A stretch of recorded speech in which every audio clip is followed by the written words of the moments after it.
Brett, we're back with the details this week. Wanted to go over the last drive for the Raiders. They put themselves in field goal range, obviously took themselves out of it with a fumble, but look at some of the details in this and kind of what went wrong for the Chiefs to allow this late drive for the Raiders to get back into field goal range. Yeah, I mean, we're going to look at 5 plays here, and on 2 of them, the Chiefs are going to get everything they want in this situation, is to force short completions and make the tackle in bounds. Obviously, if you can't get sacks, so we're going to see that on a couple plays, and then a couple breakdowns, and hat tip to the Raiders. They executed a couple things really nicely here too. Let's start with one of those snaps that go well for the Chiefs here. This is after an offsides call on Chris Jones, so 1st and 5. But this is one of those, the picture after the snap is everything you could want for the Chiefs. It is. So the Raiders are in a tight end wing set, and they're going to run 4 verticals here. You've got your 2 inside seam reads, and then on the outside you've got your goes that can convert to comebacks. First bail coverage on the outside, then you're back on the check down. But yeah, as you said, this is exactly what you want in a cover 2 picture. Your linebackers are helping out on the inside seams. You got safety sitting on top of those seams, and then you got your corners where they need to be, and then you've got a middle linebacker right there on top of a check down. Picture perfect. So what the Chiefs want, the Chiefs get the check down, and Nick Bolton misses the tackle. You can see him afterwards frustrated with himself here because he missed the tackle. But again, for the Chiefs, this is limiting damage and not too bad on the first play. Yeah, exactly what you want. Obviously, with it, you'd like to tackle him for a gain of 3 instead of letting him to get 6, but you're still giving up 6, and you tackle him in bounds. Another good picture for the Chiefs here. They kind of mess with Raiders a little bit, get a hot read, a hot throw. Mm-hmm. So what are you seeing from the Chiefs here? So this is one of the 4 deep, 2 under fire zones that Spags loves. He's got a ton of in his toolbox, and they force a hot throw down to this number 2 receiver to the boundary. He reads that extra rusher coming and basically hitches up at 3 or 4 yards, and then they rally and make a tackle. And again, just like last play, you get a short completion inbounds with the clock running. Real quick, Brett, let's go over fire zone. So fire zone, you're dropping a guy here and bringing a guy here. So basically one of your big men is helping out with this 2 under coverage. Right. Yeah. So really, this kind of dates back to, the early 90s with, Dom Capers and some of the zone blitz stuff. But before that, really, when you brought pressure, you had to play man. So any sort of fire zone is where you bring any second level defenders, but maybe drop out some defensive linemen to help with that coverage. And that's what you get right there, this 4 deep, 2 under. Yeah, Charles Menahu right here, first game back. Mm-hmm. He's dropping back into coverage. And as we see, Joshua Williams is the one who gets the pressure right away. So that makes the hot look. If the guy's coming straight at your face, you got to get rid of the ball. And again, Chiefs rally for a tackle. Clock's moving. Good news for the Chiefs. Yeah, two great plays to start the drive there. Minus, of course, that offsides, but two good plays in a row there. And then it kind of all starts to slip from here. What are you seeing on this play, Brad? Because I know even you looking back aren't exactly sure what the picture is looking like for the Chiefs here. Yeah, it's pretty hard to tell because what looks to be cover 2 from the safeties and the corners, but you've only got one linebacker that's going to drop, and he's going to come to the bottom of the screen there, and you've got no linebackers up top to impact the seam read. There it's 4 verts, just like we saw a couple plays ago. The Chiefs try to disguise. They're showing Connor's low to start the snap, and then he's going to roll back, and the safety's going to be in the middle of the field, and he's going to come down to the bottom to play a 2 shell look. But the problem is you've got no linebacker help there. And then Connor, who looks like he's playing a deep half there, his hips are pointed to the outside, and Bowers does a good job pressing him outside to win inside. So it's a really tough ask there for that safety, and I can't help but think that it's a schematic bust of some sort, not having any help there. Yeah, so we're talking about this. Obviously, Nick Bolton is helping here, but Connor is looking for some help here. There's got to be a chief defender in here somewhere. And not only that, you talk about being bust. This is the Raiders' best player. So it's a bad place to bust because this is the guy that's been making plays all game and has been hurting the Chiefs. And we talked about this last week in the details, how Noah Gray was really good when he broke his route out and kind of pressed it out to come back inside.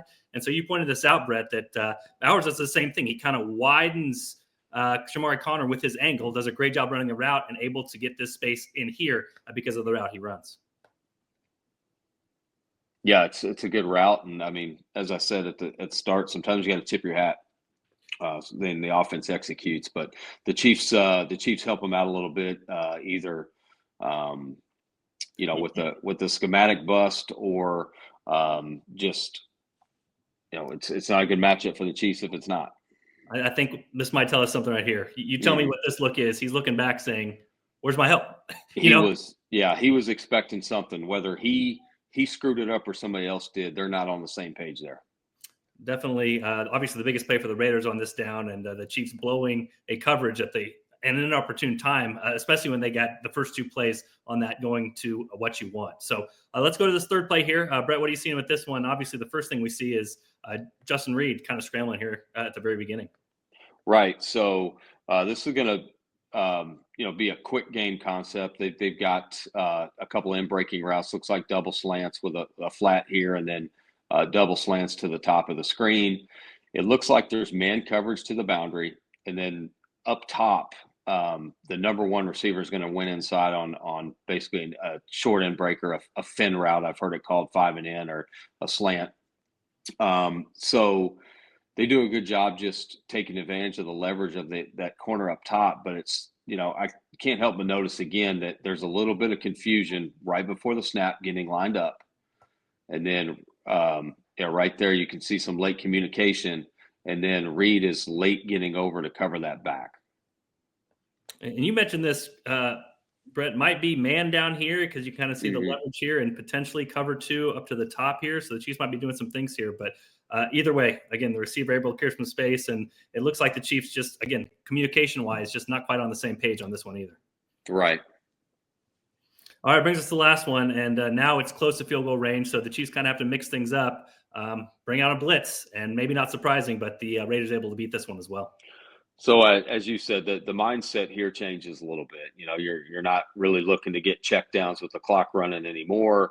I believe they had a timeout at this point. I could be wrong. Doesn't really matter. But now they're thinking, okay, we got to get a negative yardage play. We got to get a pick. So now you've got cover 0. They're going to bring 6 rushers, but if you look pre-snap, it doesn't look like cover 0. It looks like some sort of deep safety coverage, 1 high there with Jaden Hicks. However, it's going to turn to 0 post-snap, and he's going to find himself out of position. Again, cover 0 for those people watching. They're bringing everybody, and that means it's man coverage. The Chiefs have no safety help. And so when that happens, you really need to be attention to detail, and this is where the Chiefs weren't exactly that on this particular play.